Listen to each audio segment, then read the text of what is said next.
Hi, I'm Stephanie Silverman, one of the founders and owners of Your Teen Media. Today's workshop is focused on using family values to guide your spending and decisions as a family. I want to thank our sponsor, Luma Wealth Advisors. Luma Wealth Advisors provides women with personalized planning, experienced investment management, and a supportive, enriching community where they can learn, connect, and celebrate.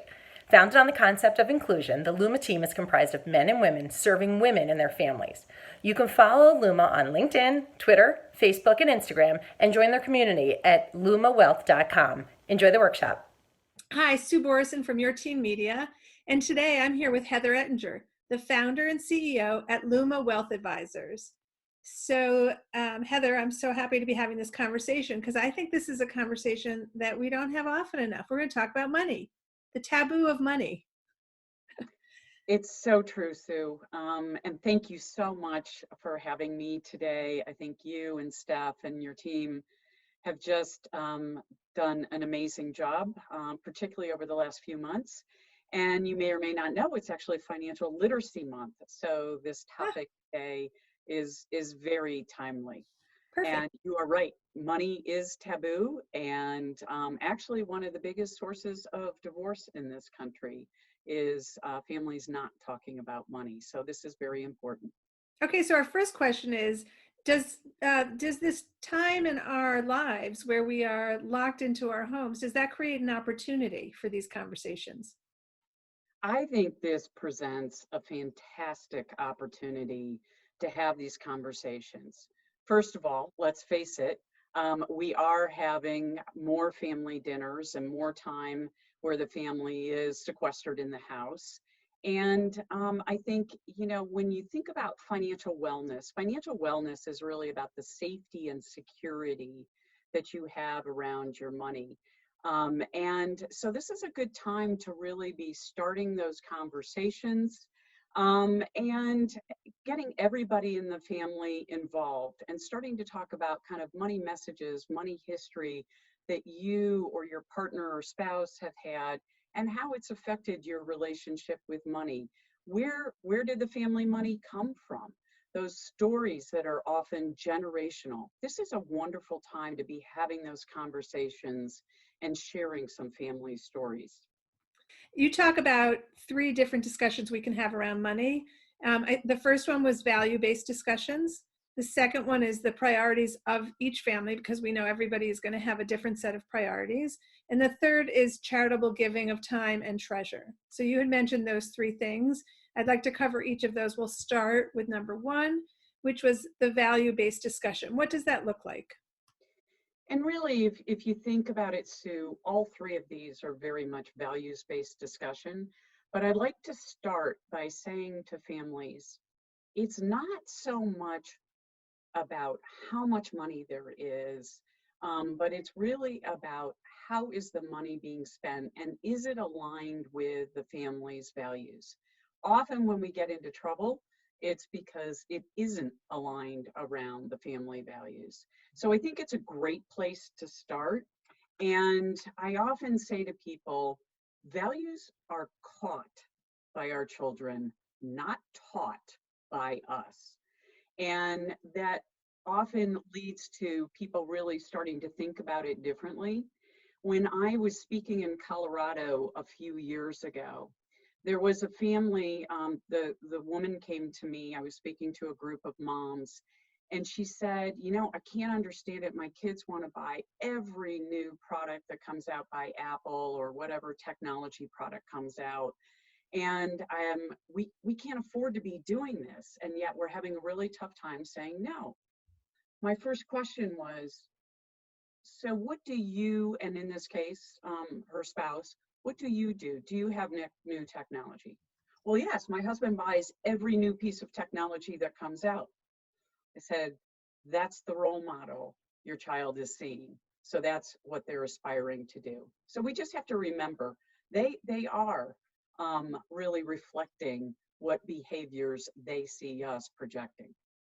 So I know that when it comes to having sex conversations, we often have no clue how to do it, and most of us do a bad job at it. I think money's kind of like that. So can you help us? What kind of questions can you give us as prompts to start these conversations with our families? So I think that's such an important thing. And I think very much like having other difficult conversations, it's best to start with asking some questions and really trying to dialogue and listen, which as parents, often we want to preach more than we want to listen. So that can be challenging. But I think a great question to start with is, as you think about our life as a family, what are the things that you are most grateful for? Or perhaps it's name something that's really meaningful to you that you saved up for or really wanted over time and still has value to you today. Or perhaps what's an experience that you have had that not everyone else has had that you really value. So maybe those get the conversation going, not so much about materialistic things, but about hopefully time spent. And if it is materialistic things, hopefully that have a long time value, if you will. I love that question because I know in my own house, there have been battles over purchases and oftentimes purchased by the child that were used for the first month and never again. So how long did it last is a great question.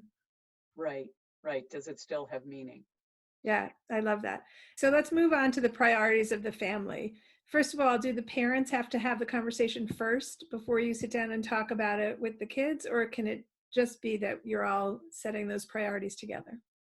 No, it is critical for the parents to be on the same page. And I think right now during this crisis is actually a very good time for the family to come together and revisit those values and priorities. And that's best done through the budget. So there are really a couple different ways to begin that approach. The first is to talk about kind of, if you will, the big buckets. And those would be, what are the fixed expenses of the house? The things that, we need to pay for electricity, or the lights aren't on and the house isn't heated, etc. And then what are the discretionary expenses? What do we choose to put away for a rainy day fund, which might be used now if one of the parents or both have potentially lost their job, etc. And then what do we put into investments that are longer term? So those are kind of the big buckets. And then drilling down a little bit more deeply is to really say, do the items in the fixed and discretionary two buckets really match our values? And if I might, I'll tell a story about going through this with my own kids in 2008, 2009, and now I have the benefit of seeing 12 years later how it really impacted them. But at the time, Jeff and I went through all of our expenses, and we knew the kids had a lot of anxiety. And again, your kids do today. So putting this out on the table is actually a better way to deal with it than brushing it under the carpet and avoiding it. So we said to the kids, I'm in financial services. We knew they were hearing about a lot of people losing their jobs, losing money, etc. And so we said to the kids, listen, there are two non-negotiables in our family. One is your education. We are not pulling you out of school. That is our value. That's not everybody's value to have their child in private school, but it happened to be ours. And the second was our family time together. And we would still go on vacations. However, instead of flying to Florida, we would drive to Florida, save the rental car fee, save the air flights. We were going to stay not on the beach this year. We were going to stay across the street, etc. And we told them the savings that was involved in making those decisions. Then we talked about some of the discretionary items that didn't have as much value to us, like cable TV, at which point one of my kids squawked, and I told her she could pay the $20 a month if she wanted to keep it. And she said, you know what? We really don't use it that much. I said, right. So we went through a number of the items that we would be cutting out of the budget. And interestingly, one of them was not eating out quite as much. Now in COVID, I'm going to talk to, supporting local, absolutely, if your family can afford to do it. But one thing my kids learn from not just buying pre-made food all the time, today they all do meal prep for their week. And they realize it's a lot less expensive. And now that it's their dollar, they pay particular attention to that. So I've seen that lesson kind of carry over the years of really thinking about the food budget and what do we spend, and does it also reflect our values? Right now, that might be supporting local when we can. I was thinking that as you were talking, this exercise doesn't matter how much money you have, because at this moment, if both parents are still gainfully employed and life seems to be moving along as usual, you might want to be having this conversation because you want to change how much you're giving away. So it's still not keeping you, I mean, you should be having this conversation even if at this moment you're not worried about the electricity. Absolutely. And I believe actually you can start with charitable giving with kids as early as 5 or 6 years old. And the first time we did it with our kids, I thought it was going to be a huge process, and went to our oldest, Emily, and said, I want you to think about your give money and where you want to give back in the community to, based on kind of what you've experienced and what's important to you. And she said, Mom, two of my friends have lost a parent in the last year, and there's this organization that's dramatically supported them through the grieving process. I want to give my money to them. This is a 6-year-old. Wow. Get to daughter number two. She's dyslexic. And she said, Mom, what happens to the kids that don't get to have a tutor like I have a tutor to help them learn how to read? So you'd be amazed. Kids pick up on those messages pretty quickly if, again, you're having a dialogue about what's important to them and how the family might support that. I love that. So you mentioned earlier about, part of this is giving some autonomy to the kids to have their own money and make their own decisions. And you alluded to the idea of letting them make a mistake now and then. Absolutely. And you may or may not know the biggest reason historically for over the last several decades for kids dropping out of college is not academic performance, it's actually debt. And it's incurred debt because they get to college and they get all these credit card offers, which is mind-boggling to me because most of them are not earning any income. So we really need to teach kids these skills early, and we need to let them make mistakes, because chances are, if it's a controlled budget in your household, the mistake is going to be a lot smaller. So I'm a big believer in having them really start to manage expenses, having a credit card in high school. And yes, you do have to co-sign, so you better be paying attention. But letting them make those mistakes, because much better they make them then, they learn the price. And if they are over on their budget, then they got to pay you back. So they're going to have to cut back on something the next month to do that. Great lesson again. Wow, if I spend more money than I have, then I have to cut back on things that I consider a necessity the next month to be able to afford to pay my bills. That's not a bad lesson either. Not bad, and great to have it happen while they're in your home.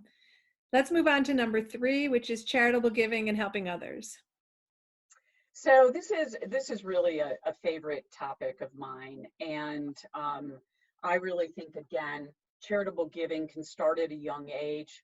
It should reflect your values, and I think it's a really wonderful opportunity, particularly now, for families to come together and start having some discussions around where we have been giving, why are we giving there, do we want to pivot at this point in time based on what's happening in our community.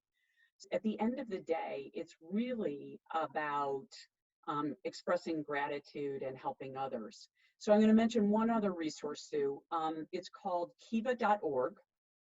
And one of the things that they are providing right now, so they provide actually loans, or you provide loans by going through their site and loaning money to any type of entity that you choose. and then you get paid back on that loan, and then you can reloan again. And by the way, this makes an excellent gift for teenagers, to get them a gift card there. Okay, I love everything you said. And I think I've been trying every time I talk to somebody to end with a very hopeful note during this time. So share something for our parents right now that's hopeful. I think we have been presented with the perfect opportunity to have these vulnerable conversations. And if you're a parent, you can pick whatever is most comfortable for you. One idea I had is sometimes it's easier to read a book together and talk about the book as opposed to being quite as vulnerable about maybe your family history or all.